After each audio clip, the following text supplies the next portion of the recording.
സുരേഷ് വെള്ളിമുറ്റം തുടരുന്നുണ്ട്. സുരേഷ്, പ്രധാനപ്പെട്ട ഒരു കാര്യം, ഈ സർവീസുകൾ, അതായത് വിമാന സർവീസുകൾ, അത് എത്രത്തോളം ബാധിക്കുന്നുണ്ട്? കാരണം ഇന്ത്യയിലടക്കം 444 സർവീസുകൾ ഈ ദിവസം റദ്ദ് ചെയ്യപ്പെടുകയാണ്.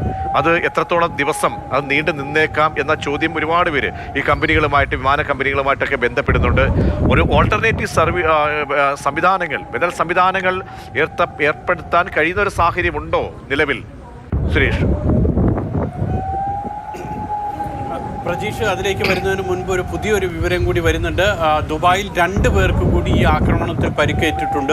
ഇന്നലെ ദുബായ് വിമാനത്താവളത്തിലുണ്ടായ ആക്രമണത്തിൽ പരിക്കേറ്റ 4 പേരുടെ കാര്യം നമ്മൾ പറഞ്ഞിരുന്നു. ഇപ്പോൾ അല്പം മുൻപ് അധികൃതർ സ്ഥിരീകരിക്കുന്നത് മിസൈൽ അവശിഷ്ടങ്ങൾ വീണ് 2 പേർക്ക് കൂടി പരിക്കേറ്റു എന്നുള്ളതാണ്. വീടിൻ്റെ മുന്നിൽ നിൽക്കുകയായിരുന്ന അവരുടെ അടുത്തേക്കാണ് ഈ മിസൈലിൻ്റെ അവശിഷ്ടങ്ങൾ വീഴുന്നത്. അത്തരത്തിൽ 2 പേർക്ക് കൂടി പരിക്കേറ്റു എന്നുള്ള ഒരു സ്ഥിരീകരണം കൂടി ഔദ്യോഗികമായി തന്നെ വരുന്നുണ്ട്. 2 പേർക്ക് പരിക്കേറ്റു എന്നുള്ള ഒരു സ്ഥിരീകരണമാണ് വരുന്നത്.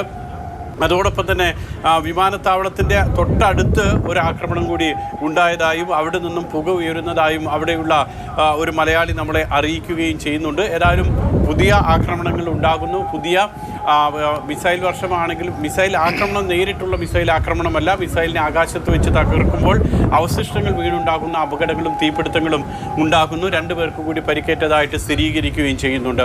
ഇനി പ്രതീക്ഷ നേരത്തെ ചോദിച്ച വ്യോമ ഗതാഗതത്തിൻ്റെ കാര്യത്തിൽ ഏതായാലും എല്ലാ വിമാന കമ്പനികളും ഇപ്പോൾ അറിയിക്കുന്നത് ഇന്നത്തേക്കൊരു സർവീസ്, ഖത്തർ എയർവേസിന്റെ പുതിയ അറിയിപ്പ് കൂടി വരികയാണ്. അതായത് കുറച്ച് ദിവസം കൂടി നീണ്ടു നിൽക്കും ഈ വിമാന റദ്ദാക്കൽ എന്ന് കൂടി വരുന്നുണ്ട്. അപ്ഡേറ്റ് സുരേഷ്.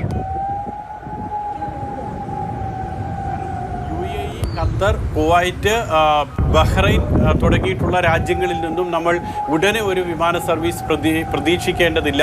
മറിച്ച് ഒരുപക്ഷെ അല്പം കൂടെ സാധ്യതയുള്ളത് ഒന്ന് റിയാദ്, സൗദി അറേബ്യ തലസ്ഥാനമായിട്ടുള്ള റിയാദ്, അതും ജിദ്ദയിൽ നിന്നുള്ള സർവീസ് എത്രത്തോളം സാധ്യമാണ് എന്നുള്ള കാര്യത്തിൽ ഒരു സംശയമുണ്ട്. കാരണം ജിദ്ദ ഈ ഇറാനോട് ചേർന്നുള്ള ഭാഗത്ത് അല്ലെങ്കിൽ ആ ഒരു ഭാഗത്തേക്കാണ് ഉള്ളത്. റിയാദ് ആകുമ്പോഴേക്കും കുറച്ചുകൂടി അങ്ങോട്ട് മാറി നിൽക്കുന്നു. അതുകൊണ്ട് തന്നെ റിയാദിൽ നിന്നുള്ള സർവീസുകൾ ഒരുപക്ഷെ ഭാഗികമായി കുറച്ചുകൂടി പുനഃസ്ഥാപിക്കാൻ സാധ്യമായിരിക്കും. അതേപോലെ തന്നെ മസ്കറ്റ്, ഒമാൻ തലസ്ഥാനമായിട്ടുള്ള മസ്കറ്റിൽ നിന്നുമുള്ള സർവീസുകൾ, അതിനപ്പുറത്തേക്ക് ദുബായ് അന്താരാഷ്ട്ര വിമാനത്താവളം അല്ലെങ്കിൽ മനാമയിലുള്ള ബഹ്റൈൻ അന്താരാഷ്ട്ര വിമാനത്താവളമോ അല്ലെങ്കിൽ കുവൈറ്റിൽ നിന്നോ സൗദി ഈ പറയുന്ന അബുദാബി അന്താരാഷ്ട്ര വിമാനത്താവളത്തിൽ നിന്നോ ഒന്നും ഉടൻ ഒരു സർവീസ് ആരംഭിക്കുന്നതായിട്ട് നമുക്ക് ഇപ്പോൾ പ്രതീക്ഷിക്കാൻ കഴിയില്ല. ഖത്തർ എയർവേസ് ഈ പറഞ്ഞതുപോലെ തന്നെ അറിയിപ്പ് വരുന്നുണ്ട്. അതോടൊപ്പം തന്നെ ഇത്തിഹാദ് എയർവേസ് അറിയിച്ചിരിക്കുന്നത് നാളെ ഉച്ചവരെയുള്ള എല്ലാ സർവീസുകളും റദ്ദാക്കിയിരിക്കുന്നു എന്നുള്ളതാണ്.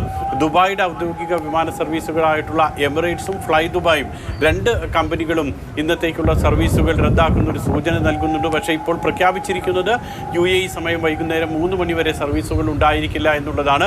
പക്ഷേ വിമാനത്താവളത്തിൻ്റെ തൊട്ടടുത്താണ് ഇത്തരത്തിലുള്ള ആക്രമണങ്ങൾ നടക്കുന്നത്.